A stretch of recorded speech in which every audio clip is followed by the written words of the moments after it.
Assalamu alaikum. Kamar yadda kuka sani sunana Falmata mai gabatarwa a channel na Ummu Shafi TV inda nake faɗakar da iyaye mata akan abubuwa da ta shafi lafiyarsu da ta yaransu duk a cikin harshen Hausa. Wani labari da na samu na mai tashin hankali da kuma ban tsoro yadda 'yan matan secondary school ke amfani da abun hana haihuwa. Shin ko sun san illar shi? Abun a gaskiya ya dame ni ba za na ɓoye muku ba saboda a wannan age ɗin su ƙanana ne ba su ƙarasa mallakar hankalinsu gabaki ɗaya ba su san menene rayuwa kuma ba su san menene rayuwarsu a gaba ba. Astaghfirullah, how comes ke 'yar secondary school ki je kina saka implant ko kuma kina amfani da pills na hana haihuwa wai saboda kar ki haihu kuma ki ci gaba da mu'amala namiji tun kina a wannan age ɗin. A gaskiya iyaye ya kamata a ce mun farka mun wayar da yaranmu kai akan abubuwa da take faruwa especially 'yan matan da suke secondary school da dai sauransu saboda yara idan sun je makaranta ba ki san da wa suke cuɗanya ba ko wani abu makamancin haka idan kika bawa ki cire kunya ki ba yarinyar ki ilimi da ya kamata saboda idan ta sani ba za ta je ta afka aikata irin wannan mummunan abun ba daga baya a zo a ce yarinya ba ta haihu ba ko wani abu haka labari ya zo idan an zo bincike a ce miki ai yarinya ta riga da ta ɓata mahaifarta tun lokacin da tana ƙarama saboda shan kwayoyin hana haihuwa ko wani abu makamancin haka. Kafin mu fara bidiyon kai tsaye dai bari mu fara magana akan menene ma shi family planning. Family planning shine abubuwan da mata ke amfani da su domin hana su haihuwa. To waɗannan abubuwa imma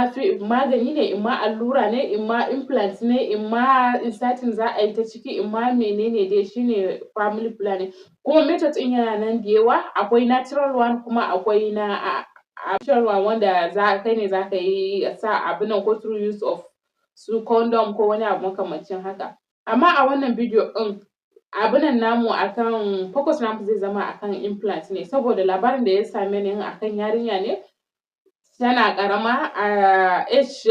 ina ga ko SS1 ne ko SS2 ne wani yarinyar tana amfani da implant da dai sauransu. Wani abu ne ya faru haka nan aka ɗauke ta aka kai ta asibiti da aka kai ta asibiti garin abun nan sai aka gano hannunta an sa mata implant. Aka ce mata a'a me ya faru aka sa miki wannan abun ko wani abu makamancin haka shine tambaya ya kai tambaya inda ta ce ai ƙawarta ne ta kai ta aka sa mata implant akan in ta yi mu'amalar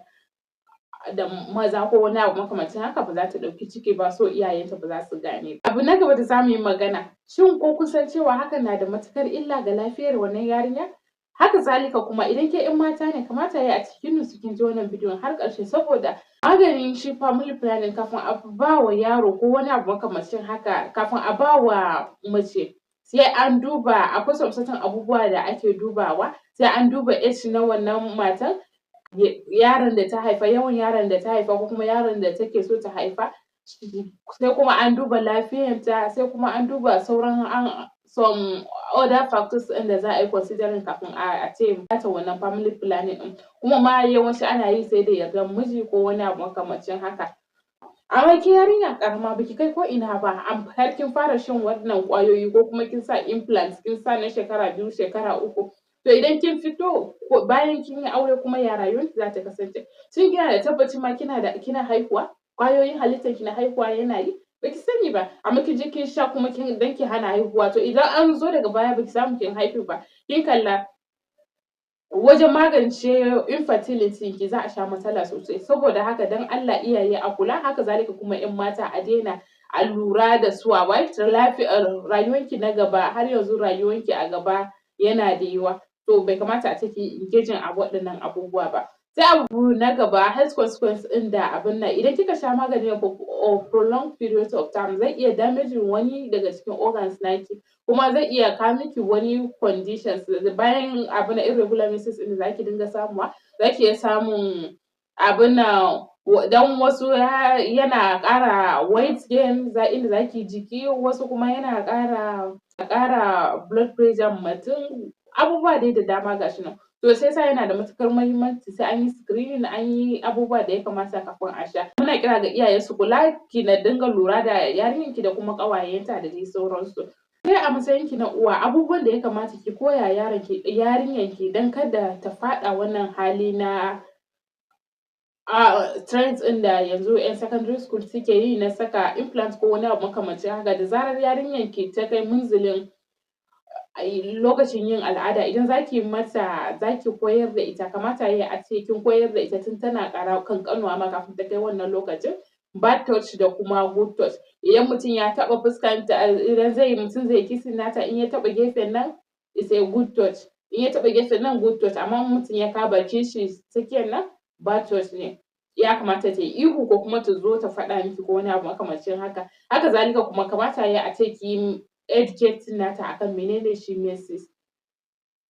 abin periods kenan, ya shi al'adan yake, idan mutum yana al'ada yana nufin mutum yanzu fa zai iya ɗaukan ciki ko wani abu makamancin haka. Sai kuma ki ilmantar da ita akan cewa shi ga yadda ake tsaftar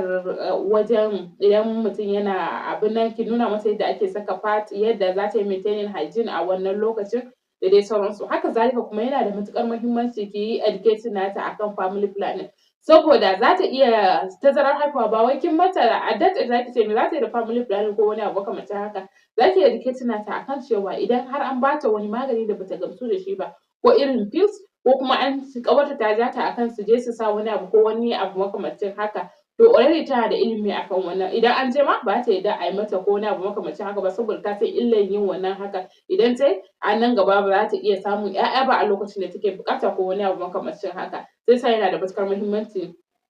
a koya musu. Sai kuma critical thinking, kamata yayi ace kin koya yarinyanki wayo kuma da dabarun yadda za ta kula da kanta ko da a cikin mutane, yadda ba za ta ɗauki zigin ƙawaye ba, yadda pressure group ba za su zuga ta ta je ta abin nan ba, saboda kun san yadda secondary school yake, wani za a ce ai ke baki kai ba ma saboda baki da samari kaza, ba kya kaza da saurayinki ko kuma wani abu makamancin haka. Ita kuma saboda ta burge sauran ƙawaye ko kuma don ta shiga cikin wasu daga cikin group ɗin ko wani abu makamancin haka, za ta je ta yi duk abin da